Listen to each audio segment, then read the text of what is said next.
Okay, I'll probably just go ahead and get started. I want to thank the people that are here for joining us today for the inaugural virtual session of our neuroscience section and the Obesity Society. This is, some of you might not be aware, but the neuroscience section was launched this year. Overall, the section, what our goal is to try and provide a platform for the members interested in the intersection of obesity and neuroscience. And the section is led by a committee, and the committee is all here. I'm acting as chair. My name is Kevin Williams. Darlene Sandoval is the chair-elect, so she'll be chair next year. Catherine Kotz is our past chair. Jeffrey Zigman and Ames Sutton-Hickey are at-large members. And as part of our initiative, we've organized 2 virtual seminars. Today's the first one. We have it titled The Empowering Science Communication, A Path to Diverse Careers.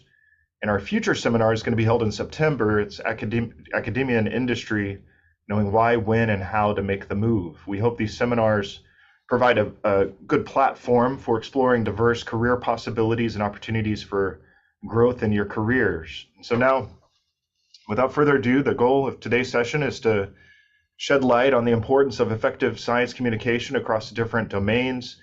I think we have a distinguished panel of experts here who have graciously agreed to share their insights and experiences with us. And so we're honored to have our panel, which involves Dr. Giles Yeo, Dr. Laura Mickelsen, Gretchen Reynolds, and Dr. Ushma Neill. And just as a brief intro, Dr. Giles Yeo is a professor of molecular neuroendocrinology at MRC Metabolic Disease Unit at Cambridge. So we do want to thank him for joining us in a completely different time zone than probably the rest of us are in. He researches the influence of genes on feeding behavior and body weight regulation. He's presented science documentaries for the BBC and a host of a podcast called Dr. Giles Yeo Chews the Fat. He's authored 2 books, Gene Eating and Why Calories Don't Count. Dr. Yeo was appointed an MBE in the Queen's 2020 Birthday Honors for services to research communication and engagement. And he most recently won the Society for Endocrinology Medal.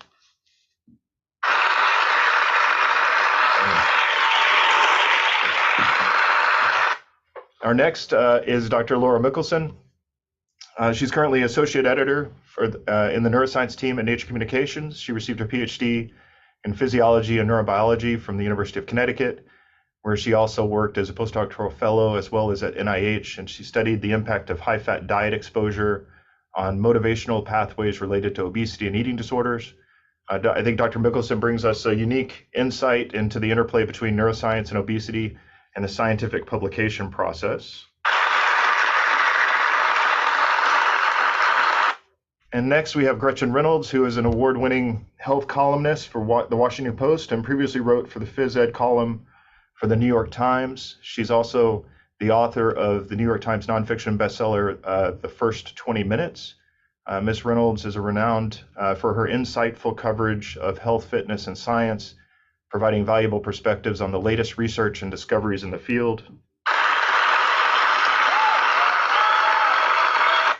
And finally, Dr. Ushma Neill is Vice President and of Scientific Education and Training at Memorial Sloan Kettering Cancer Center and editor-at-large for JCI.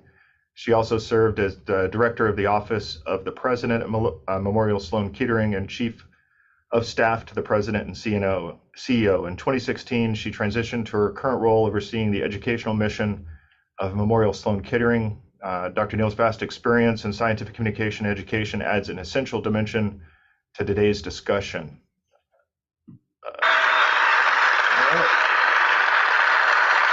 So with today's session, we want this to be interactive with the attendees. I've asked the panelists to give a brief intro about themselves as it relates to their journey or discovery of science communication, of course, with an overall goal of providing insights on the benefits of effective science communication. We hope that you'll all gain something from today's session.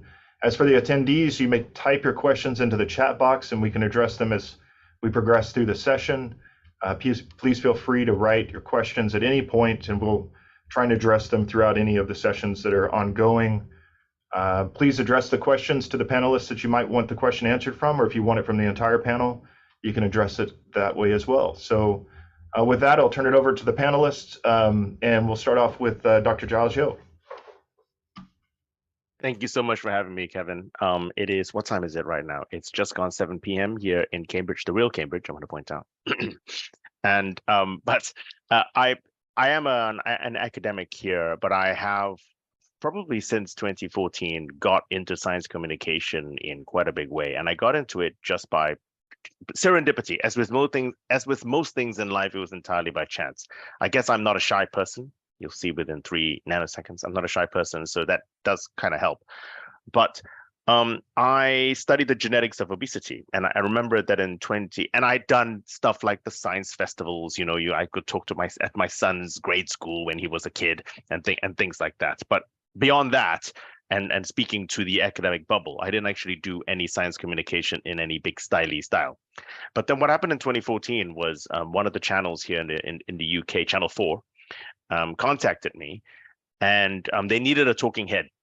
They were doing something, and so I appeared on the TV for like 10 seconds, literally for like 10 seconds, and that led to something a little bit longer at the BBC, still a talking head. Then, for whatever reason, there are these big like nationwide science festivals that are held here in various cities in the UK during the summertime normally. So it's kind of like music festivals, but for science nerds.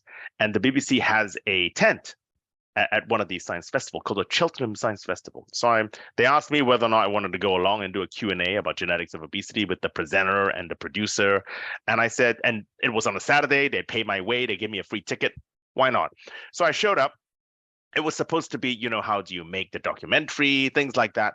But people wanted, it was a documentary about genetics of obesity. And so I ended up doing most of the talking.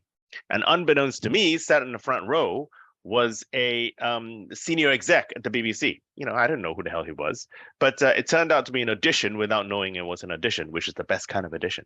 Anyway, so when I was done, and he came up and he says, "Darling, it was fantastic. We need to work with you. I thought it was a little bit of media, blah blah." But then they sent a couple of producers up to Cambridge a couple of weeks later, and I ended up with my first documentary. Why are we getting so fat? Which actually ended up on Netflix for like a year until they dumped it. And then I got another one.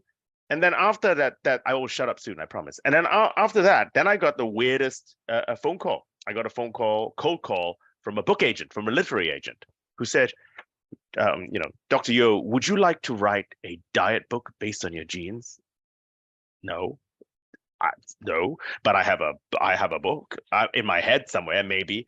And then 2 or 3 years following from that, I ended up with my first book, and then it just got rolling. And actually, if I want to be perfectly frank, and we are in a situation here where people are considering various elements and perhaps a career outside academia, actually around the 2016, 2017 times, things were rolling. I was doing quite a bit of TV, radio, podcasts. It also happened to coincide with a moment that I was deeply unhappy within the lab. These things happen within academia, and I wanted to leave. And I was thinking, gosh, do you know what? This is a viable plan B.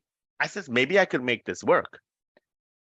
Except when I did the first couple, and then I began meeting people outside the academic bubble. I'm married to an academic. Most of the people have dinners with academics. This is just the kind of thing you get up to when you're academic. And so this is the first time I was working within a situation where there were camera operators, sound people, editors, and I saw these. They were all freelancers. And I began to realize that while I was enjoying what I was doing, broadcasting, and just being able to be outside the lab, I realized I didn't want to do it full time. I didn't want to have to rely on it to feed my child protein. I realized that was just a bad move. And so then the second thing I also realized was I'm a molecular biologist, a reductionist. I'm not a clinician. And so I move colorless liquids around like a lot of you do. And what making these programs and speaking, it gave me perspective. I met human beings with obesity, with particular disorders, with doing things, and it gave me perspective. So I realized it made me happier to be a scientist again and stay in academia again.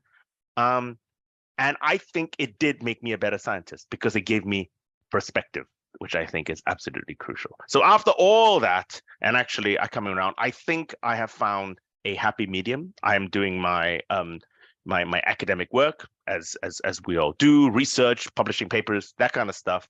But TV is probably gone now. You know, I've got a face for radio.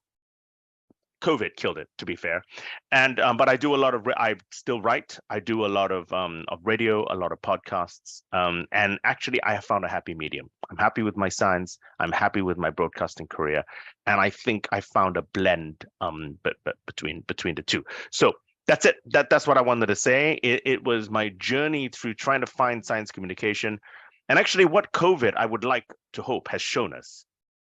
This is my last thought.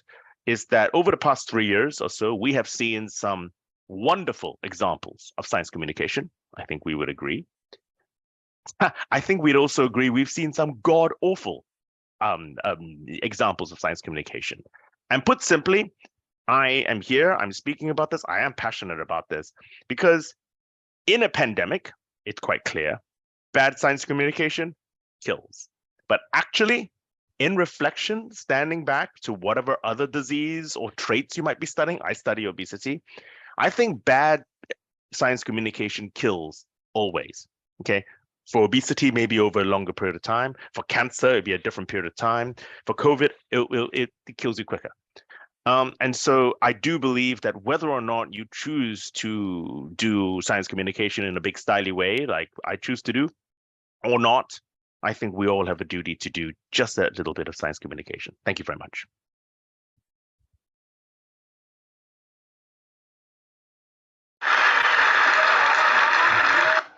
That's great.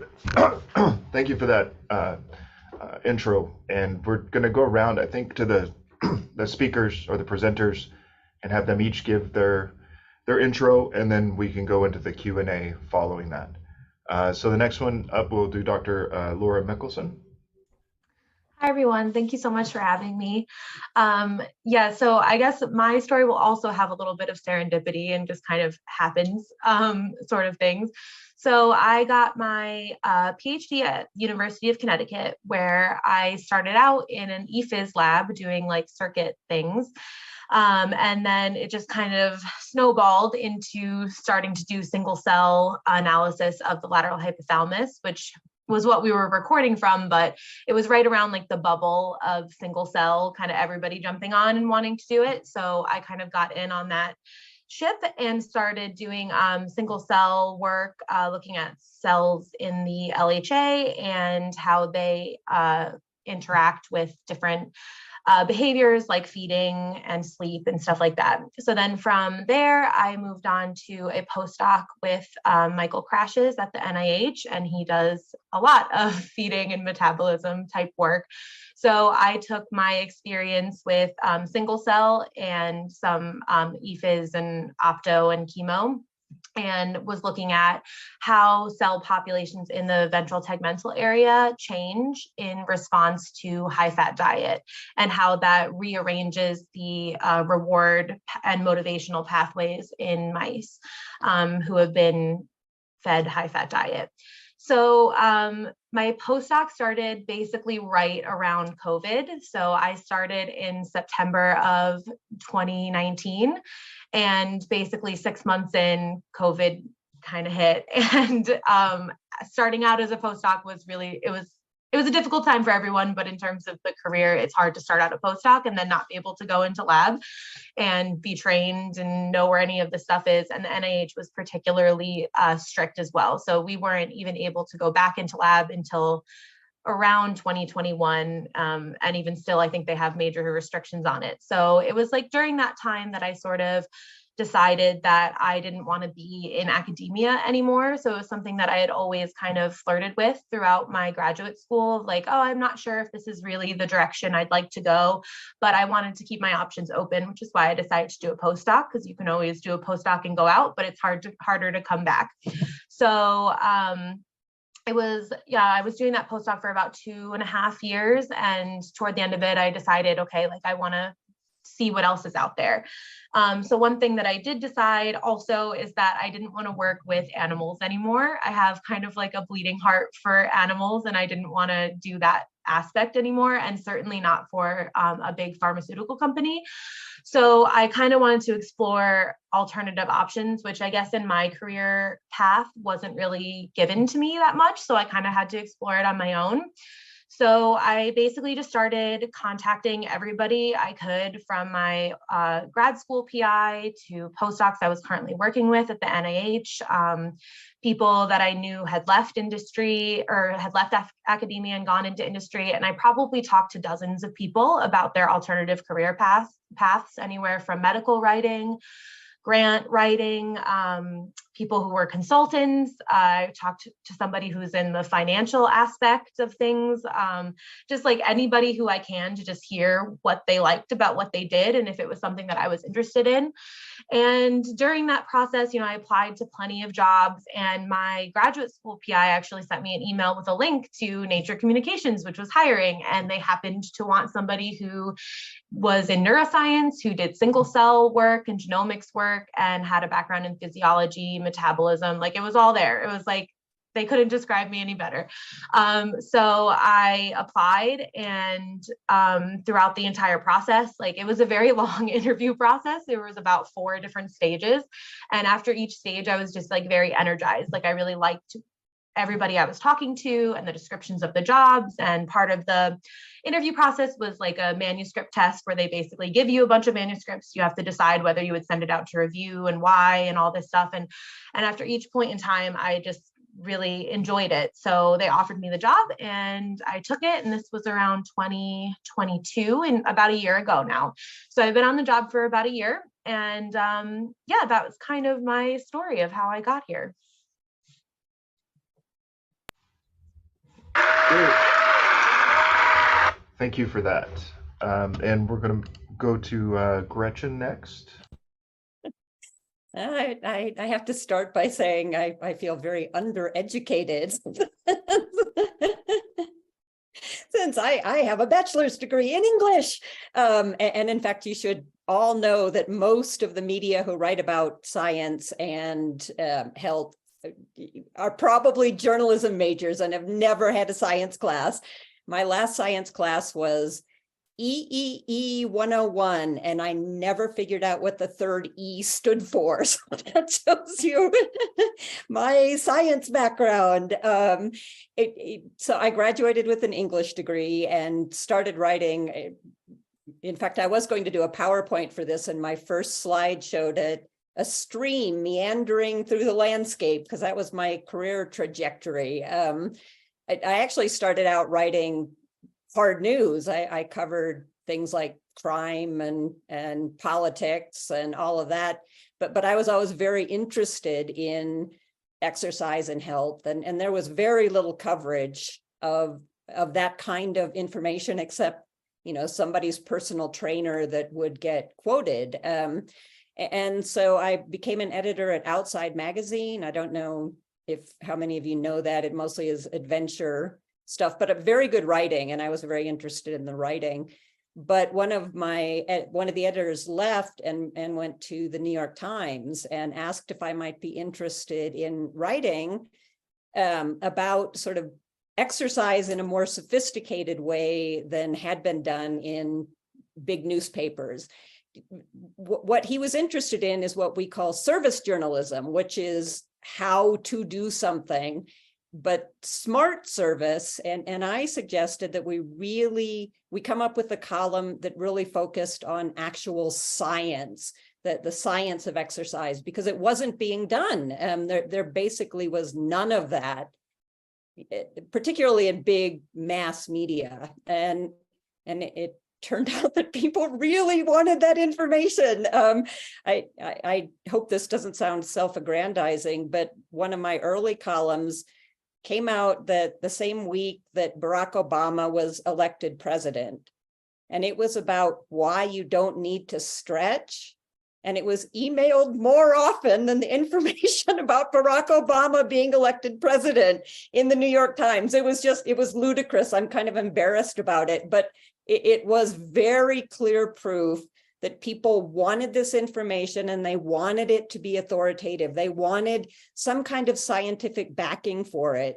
And we really knew that when the most popular thing I've ever written in my life, and it will probably be on my tombstone, was the scientific 7-minute workout, which honestly, back in 2012, it's actually the most popular health story that's ever appeared in the New York Times. And it's not because it was an interesting workout. It wasn't even all that innovative.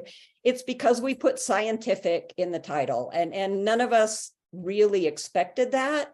And it had been published in an ACSM journal. It wasn't it wasn't even an official study, but there was some scientific backing for it, and people just could not get enough. And so that really confirmed for us, people want health information. They want it to be scientific, and they want it to be really understandable. So the other thing that I've sort of learned in the process of doing this for a long, long time is that if you're doing science communication or health communication or whatever you want to call it, the most important thing to keep in mind is that you're still telling stories. You're telling people about themselves, and that's what science is doing. So if you're a scientist, what you need to do is exactly what I need to do, which is to find the story in the science. And that means things like, what questions were not answered by this study? What did we not know? What is it telling us about our bodies? And then how do we put that into action? People also love things about the methods. They actually love to know things like mice can be taught to weight train, or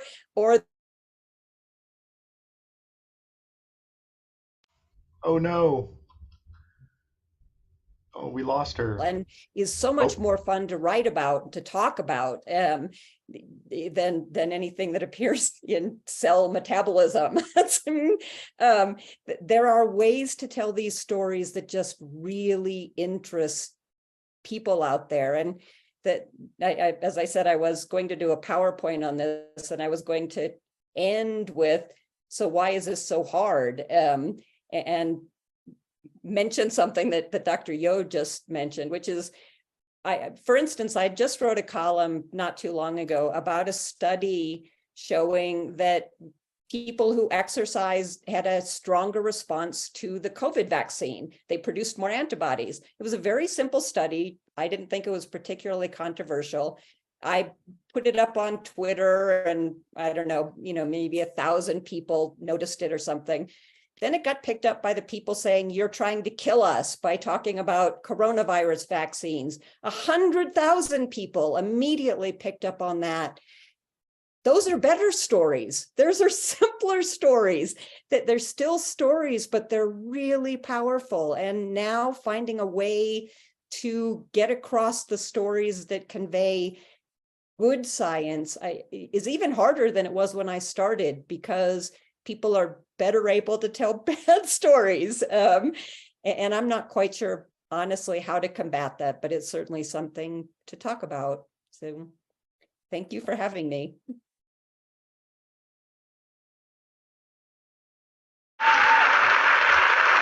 Yes, thank you for that as well.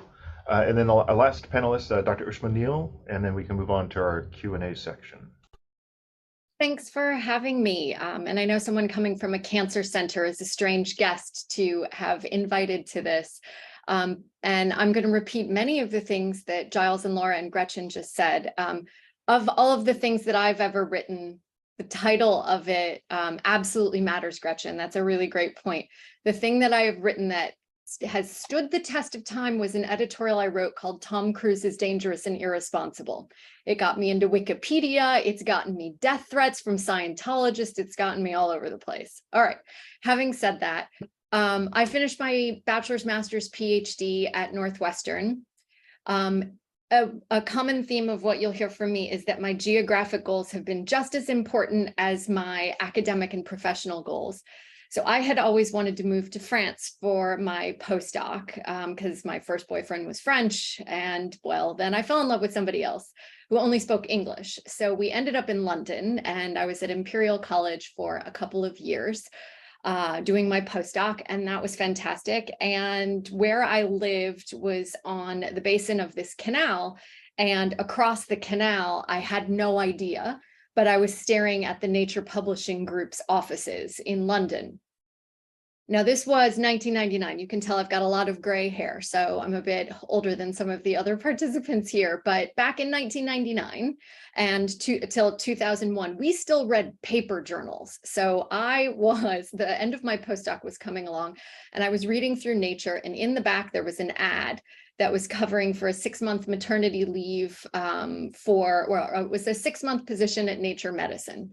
So I took their tests, just like Laura was talking about. We were even using them back in 2001 and got the job, and had thought, well, so my husband and I had always wanted to live in New York City. So Nature Medicine and many of the sister journals are based in New York City. So we thought, okay, fine. And I had done a fairly short postdoc, was still on the academic track, like Giles was talking about, but had already become somewhat disenchanted with it and was trying to figure out what else I might want to do, and thought that a 6-month position as an editor wouldn't take me too far off the path of an academic. In fact, maybe it would be looked at as a positive thing. But 6 months turned into 2 years. And then I was at a Keystone meeting and ran into someone who was an academic editor, so a faculty member at Columbia University, who was running the Journal of Clinical Investigation. 2 weeks after that, the woman who he had hired to be his executive editor left to go launch the Public Library of Science journals, and we had just met. So he called me and said, how about you come be my executive editor? And so I went from assistant editor to executive editor in one swell swoop. It was fantastic. So I stayed at that journal for 9 years, and actually I still work for them. I just had my 20th anniversary of working for the JCI. But I worked for them for 9 years, and the really, really wonderful thing, Laura, don't hate me for admitting this to everyone, is that being an editor is a phenomenal job, but it is not particularly well paid. So by that point, I had 3 kids and some dreams about the kind of life that I wanted to live. And somebody that I had met and argued with a million times as an author and reviewer was a man named Craig Thompson. And he had just moved to New York to become the president and CEO of Sloan Kettering. And I ran into him at a gala, and he kind of made me an offer I couldn't refuse, damn near doubled my salary.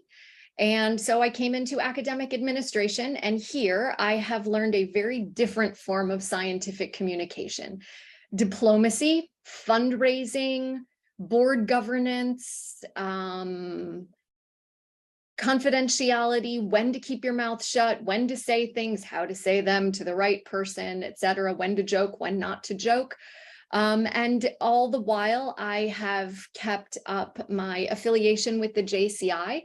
And there's one thing that I continue to do for the journal, which is a video interview series called Conversations with Giants in Medicine. And for me, that is such a delight, because I get to do storytelling like the 3 others were just talking about. Like, sometimes telling stories can be super powerful and really interesting. And hearing the insights and the stories that sometimes nobody else has ever gotten to has been fantastic and phenomenal. And so that's another way that I have managed to kind of stay within the world of scientific communication. I also now write a lot more for the popular press, Scientific American, CNN. I just got a piece published in the Harvard Business Review, things like that, where I'm talking about more science policy, things like, until very, very recently, gay men couldn't donate blood in the US, how Trump's visa policies impacted science. I've become a vaccine evangelist and enthusiast. It started with the HPV vaccine, given that I am at a cancer center, so did a lot of HPV vaccine outreach, and that shifted to COVID vaccine outreach of late. But I'll stop talking there, because I think I might have exceeded my 5 minutes. But it's been a very interesting path through very different parts of science and the different kinds of communication that are needed at each stage. Great, thank you. So I'll start off with some questions for the panelists, and I'll start going back around to Giles. Science communication can be very challenging, and the concepts in science, it can be very complicated and a lot of jargon, and scientists find it really, I know I do, find it challenging to be able to communicate this to more broadly to a generalized public. And so how do you bridge that gap between those complicated scientific concepts to get across to a broader audience and do it in an engaging storytelling type way? I was wondering if you had any insights. There is actually no shortcut. I don't think. I think you got to practice. I do think you got to. I mean, okay. So clearly, you need to try and get into storytelling, and hopefully, a lot of us, when we write papers, are actually trying to tell a story at any rate. But in terms of pitching it correctly, it's all about practice. And not only that, you can't only have one speed, right? I mean, when you're writing something or speaking something, saying something, I'm teaching grandmas how to suck eggs here, but who is the actual audience? In the UK, for example, we have these tabloid newspapers. Okay, these are the people who hate Harry and Meghan.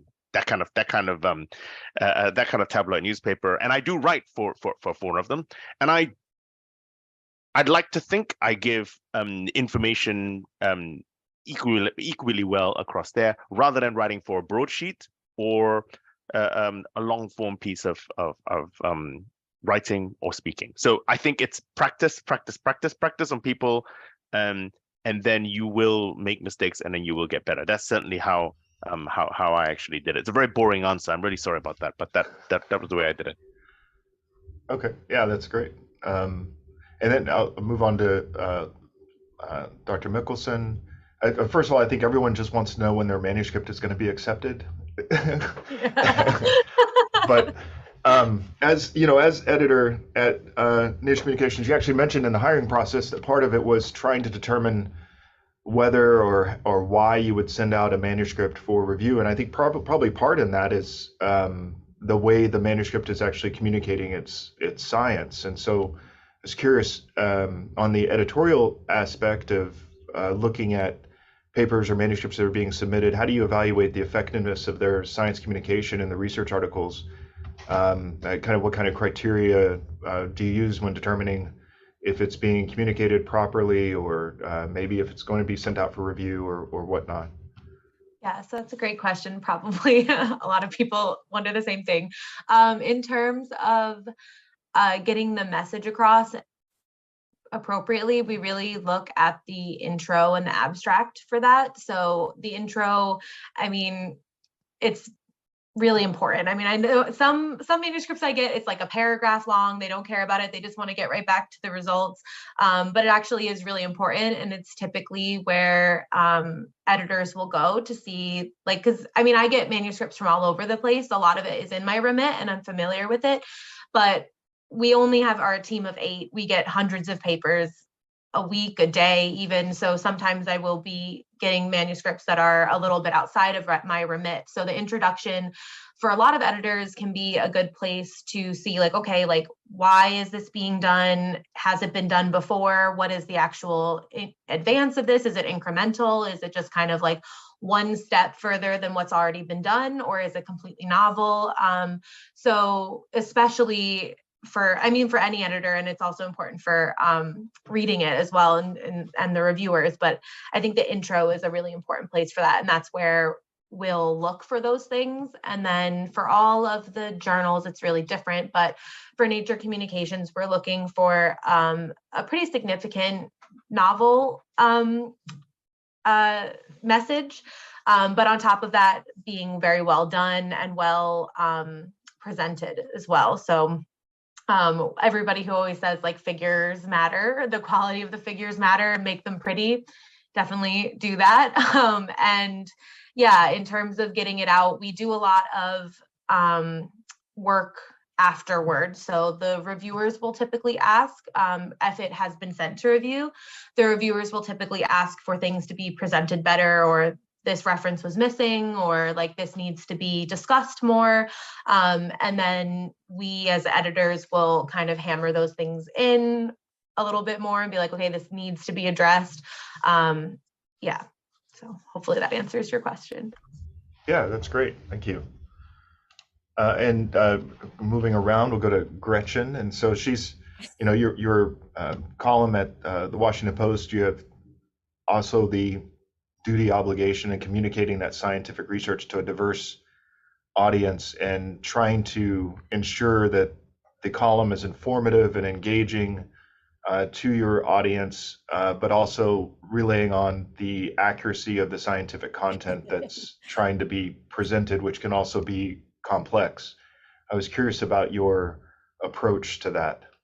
Well, the absolute key to that is to not be afraid to ask incredibly dumb questions. And if you're on the receiving end, please don't discourage really dumb questions, encourage them.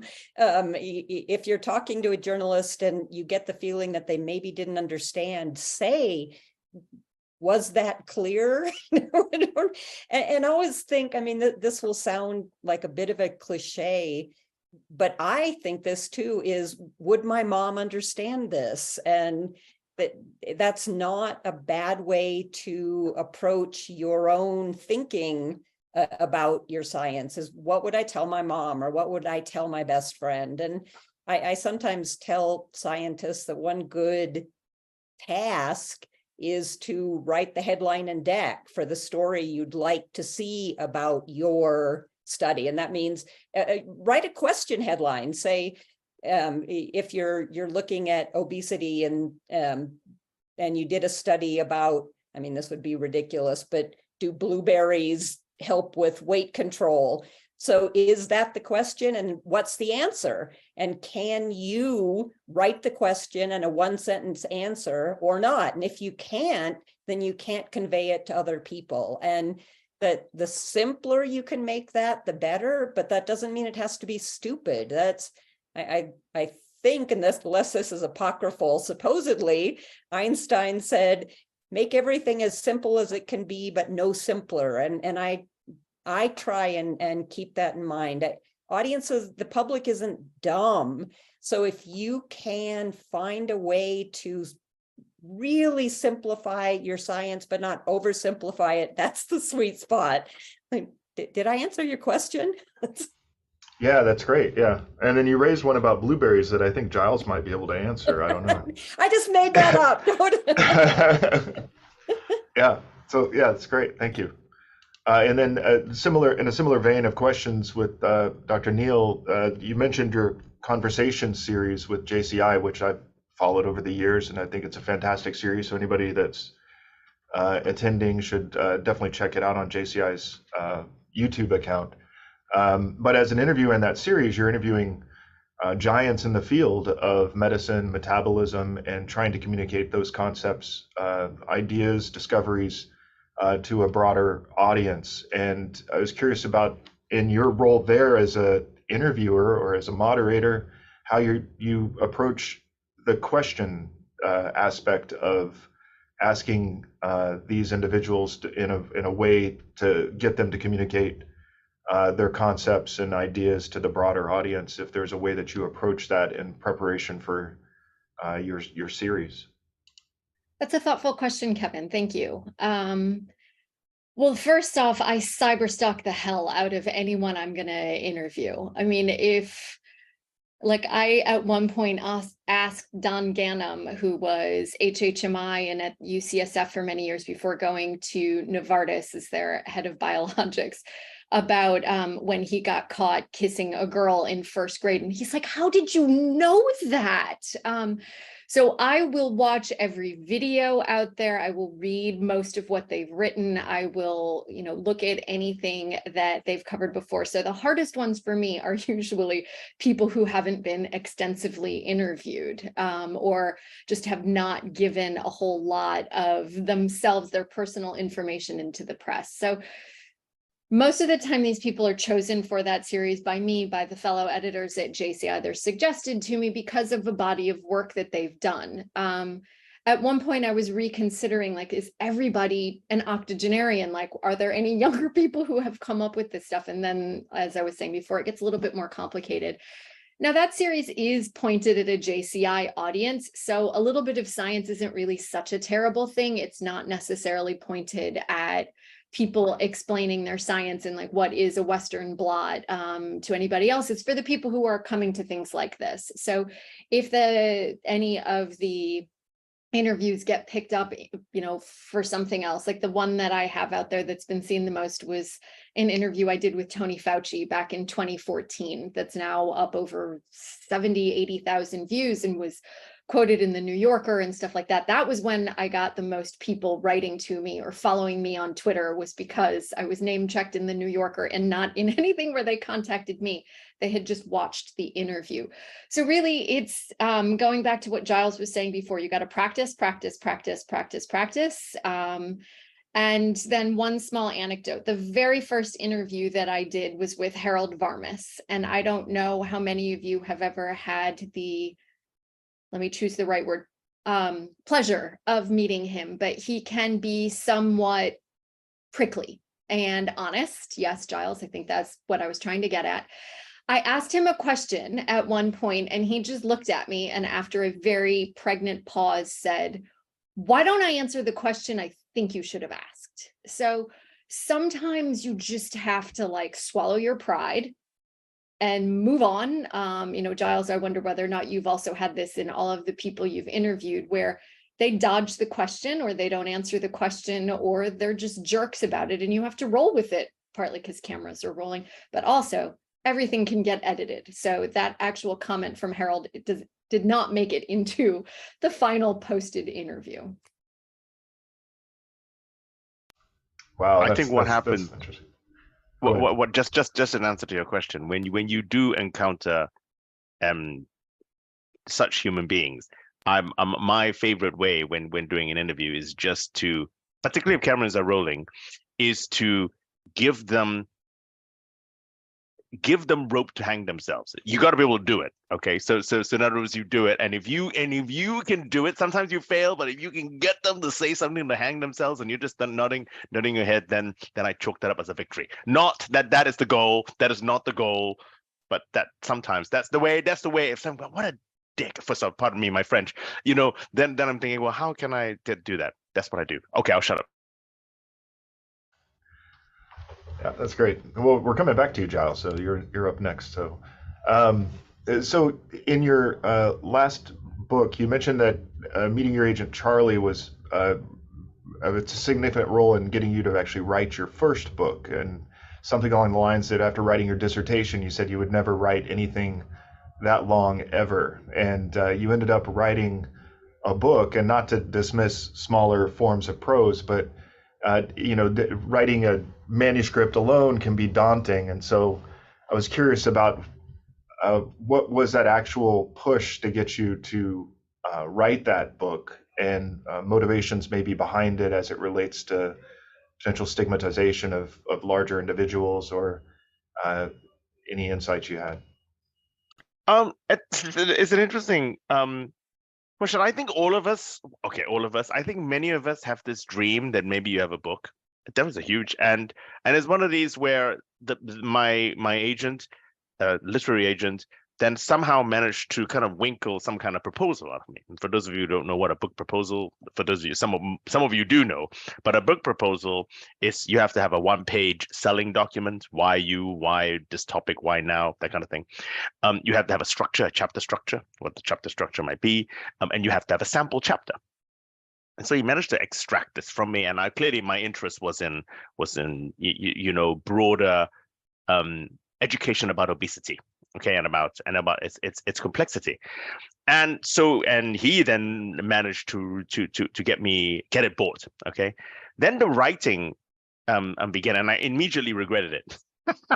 I sort of regretted it because then I was terrified, because then the first couple of chapters, in fact, the very first chapter, I just had to keep sending back, and I said, you know what? I'm not going to write this book until the editor was happy with the first chapter.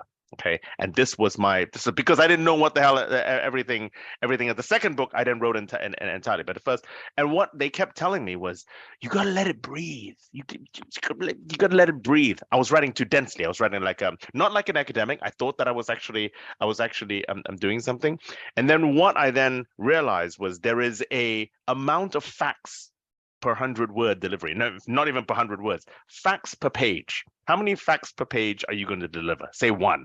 Okay, and then it's just a simple matter of then filling the space in between the facts. Simply the matter of filling the space in between the facts.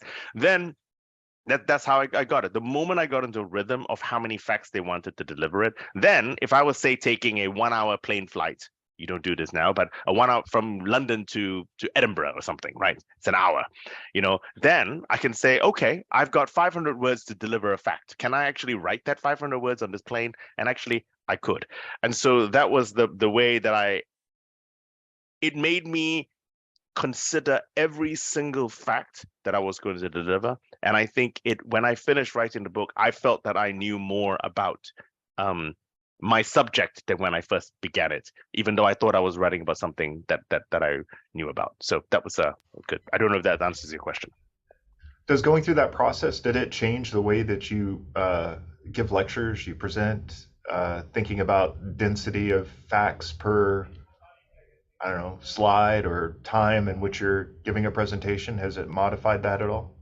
I think it probably made it certainly modified the way that I gave, because then on the back of the book, I then ended up giving a lot more public lectures in support of the book, literary festivals, that kind of thing.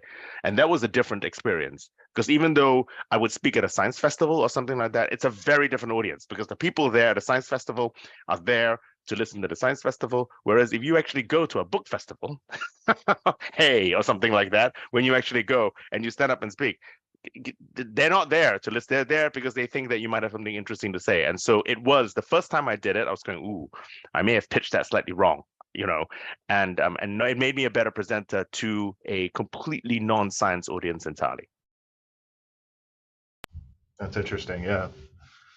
And moving on back to Gretchen, you've also contributed to writing a book, The First 20 Minutes, and I was curious about the motivation there and what maybe pushed you to start going down that literary path or journey. Yeah, books are hard. I'm not sure I recommend anyone write a book, but nowadays, also, to be perfectly frank, and I'm sure Dr. Yeo can say this, the number of people that you reach with a book is a tiny fraction of the number that will see anything on TikTok. So it's become increasingly difficult to justify some of the time and effort of books. But what books can do is allow you to provide all the context to sort of broader issues, things like instead of writing about just that one study of blueberries and obesity, you can write about the whole context of blueberries and science. It does allow you to go longer and deeper, but that also makes it that much harder to organize, that much harder to write. I'm actually at work on a book, and I think they're really, really hard. Because you have to put so many ideas together in a logical way, and it's not easy. So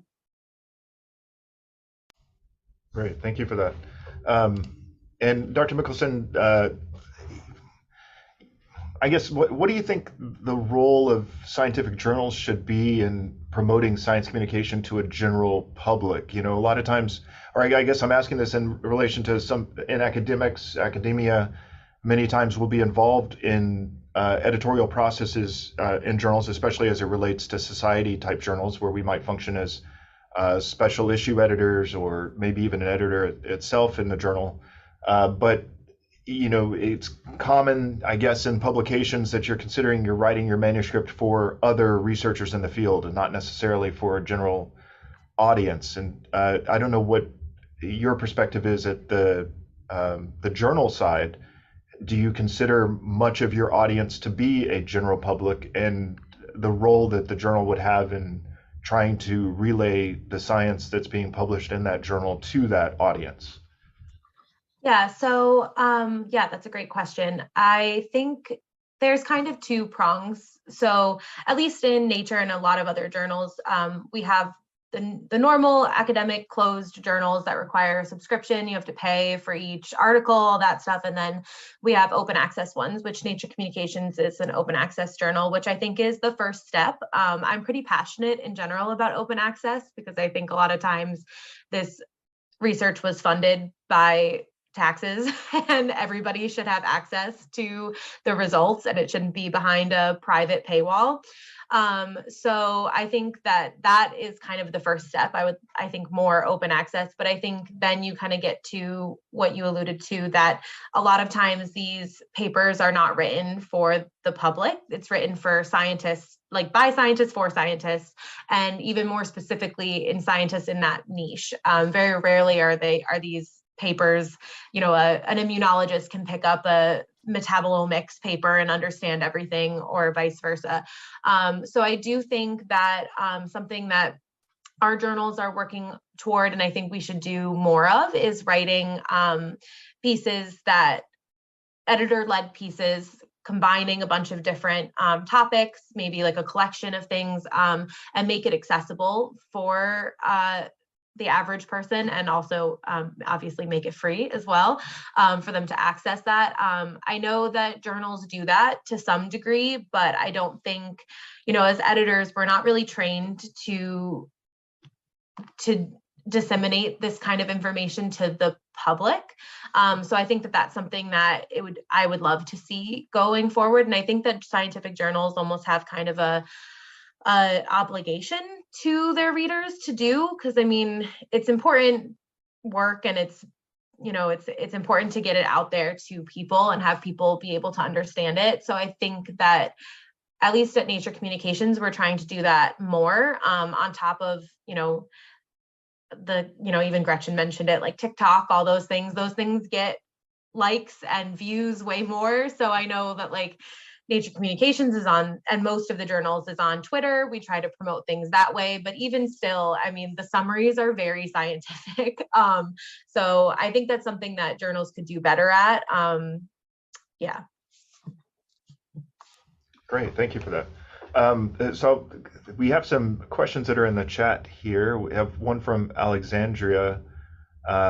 It's for all the panelists as to maybe a favorite part of your science communication journey, something that you might have found challenging, and if there was anything that you could go back and do differently, what might that be?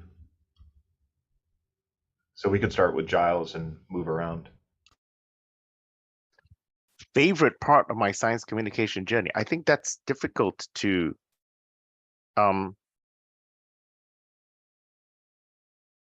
my favorite part of my science communication journey is actually now thinking things through, is realizing that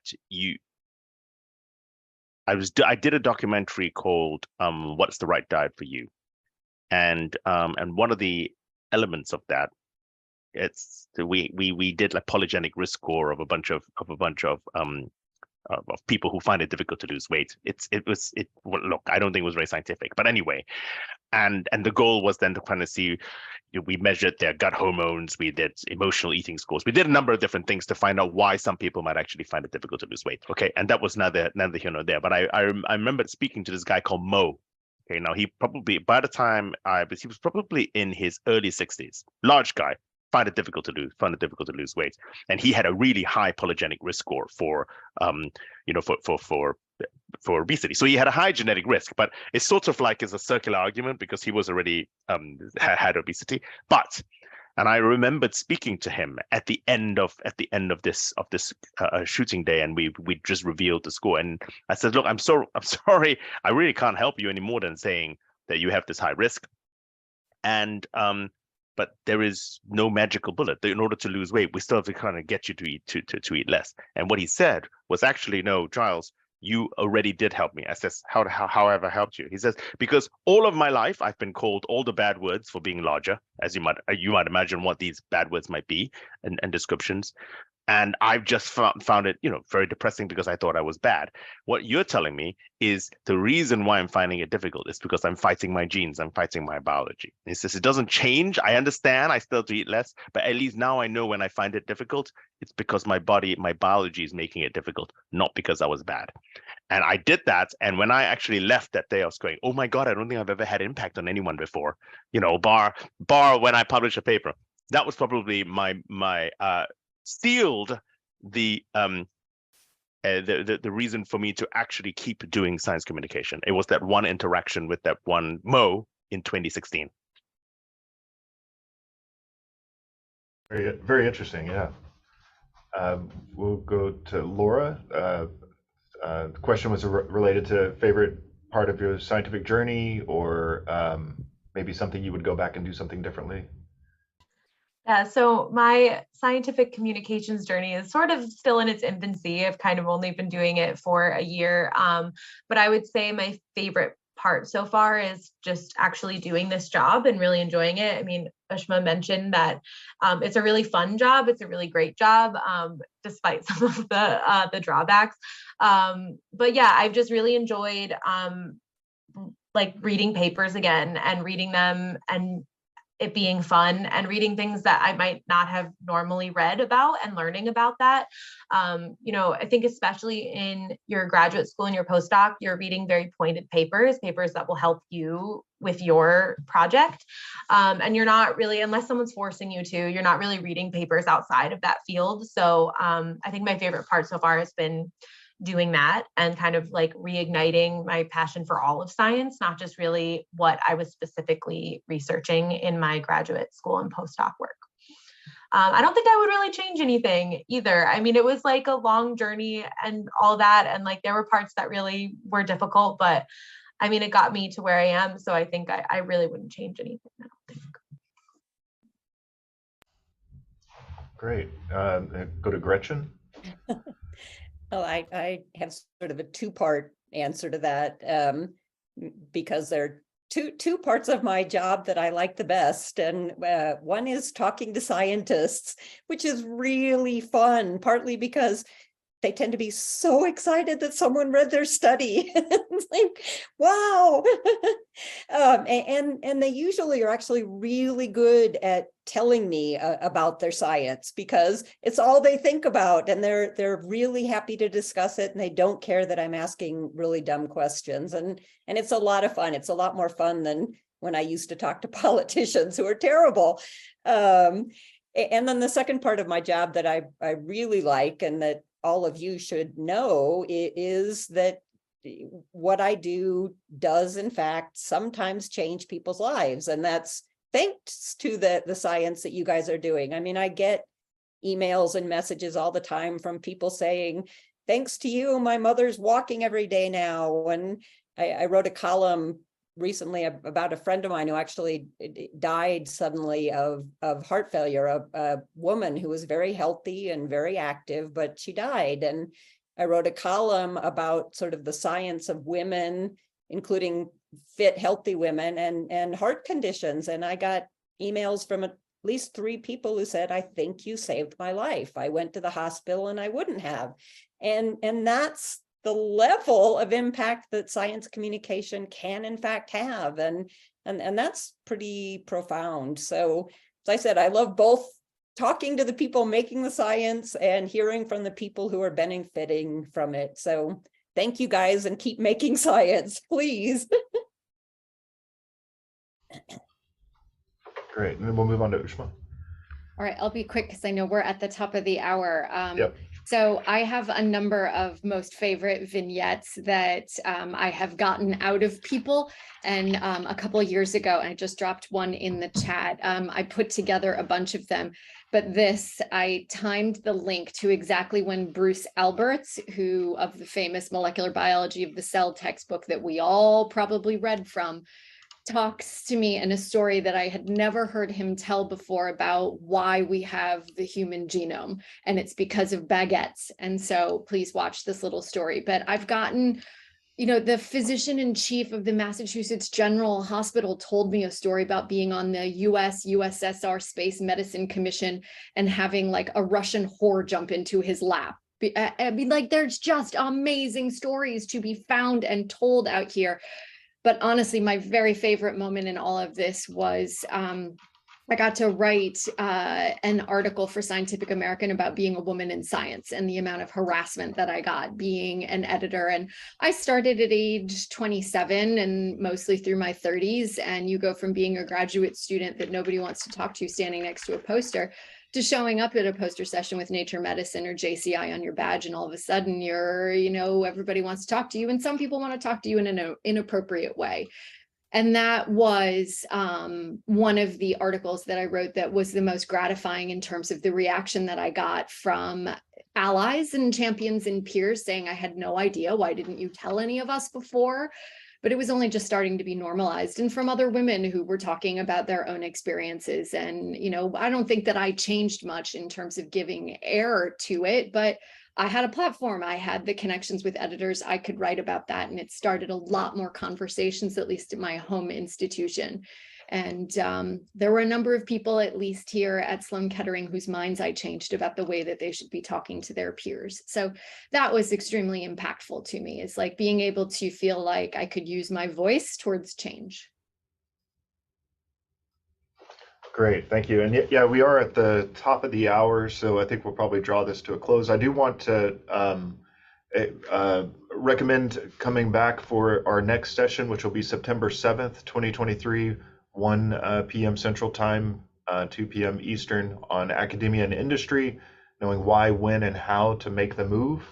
And then I wanted to thank our panelists today, Dr. Giles Yeo, Dr. Ushma Neill, Dr. Laura Mickelsen, and Gretchen Reynolds.